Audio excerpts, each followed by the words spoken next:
Di sini merupakan sebuah perkampungan siluman yang dihuni oleh sosok wanita perawan bertubuh ular dan yang juga masih kerabat atau keluarga dari Nyai Blorong. Itulah kemudian cerita yang berkembang di masyarakat. Bahkan sosok wanita bertubuh ular ini diceritakan itu adalah sosok yang baik, bukan sosok yang jahat.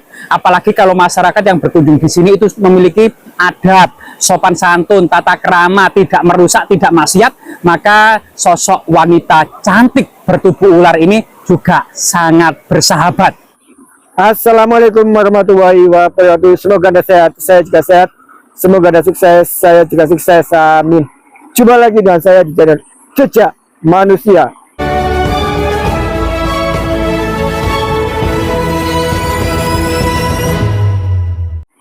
Jiwa petualang, suka tantangan. Terima kasih sudah mampir di channel ini. Oke sahabat Jejak Manusia, saat ini saya berada di basecamp NP Alap-Alap dengan ketinggian 976 mdpl, dan ini ada air terjun ya. Lokasi basecamp ini berada di Dusun Podorejo, Desa Sajen, Kecamatan Pacet, Mojokerto, Jawa Timur.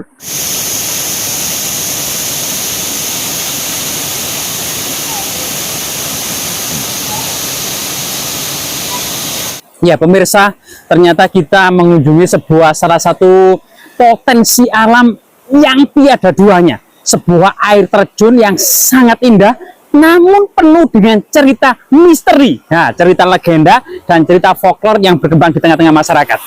Jadi penampakan air terjunnya ya, saat ini hari Minggu banyak pengunjung, baik anak-anak, wanita, tua, muda, recommended. Hanya 20 menit saja dari area parkir sampai sini ya. Jadi sangat terjangkau dan keindahannya tiada duanya.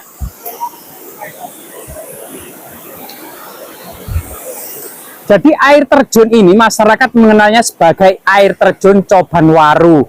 Coban artinya air terjun, waru artinya pohon waru. Yang diduga ceritanya masyarakat pada waktu itu di sini banyak tanaman waru sehingga dikenal dengan air terjun yang penuh dengan tanaman pohon waru. Saat ini menjadi nama air terjun ini, air terjun Coban Waru.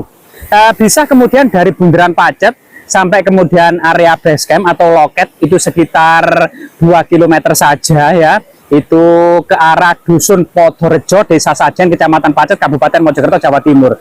Sedangkan legenda yang berkembang di tengah-tengah masyarakat tentang air terjun ini ya, jadi mungkin dibalik cerita mistis atau mitos mungkin adalah leluhur kita punya cara tersendiri dalam menjaga alam agar tidak dirusak gitu ya.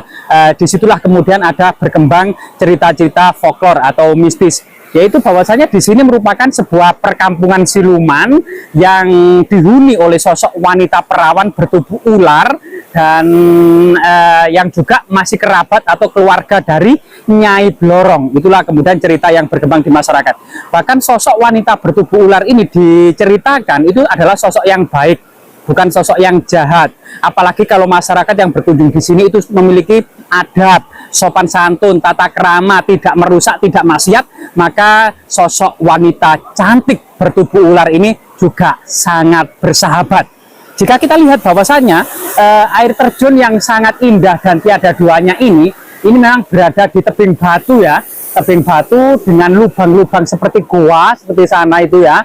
Bahkan tebing-tebing batu seperti tembok benteng istana yang sangat memanjang ya. Mungkin ini adalah pembentukan dari pegunungan ini, pegunungan Anjasmara ini sekitar 60 juta tahun silam. Dan batuannya merupakan batuan vulkanik ya, yang artinya memang ini adalah magma beku jutaan tahun silam. Dan air ini bisa dinikmati ya, dari segi kemudian kebersihan, kejernihannya, dan lingkungan yang asri, oksigen murni, dan pengunjung juga bisa mandi, menikmati dinginnya dan airnya. Sangat dingin, sangat jernih, coba kita lihat, sampai mengalir di sana gitu ya.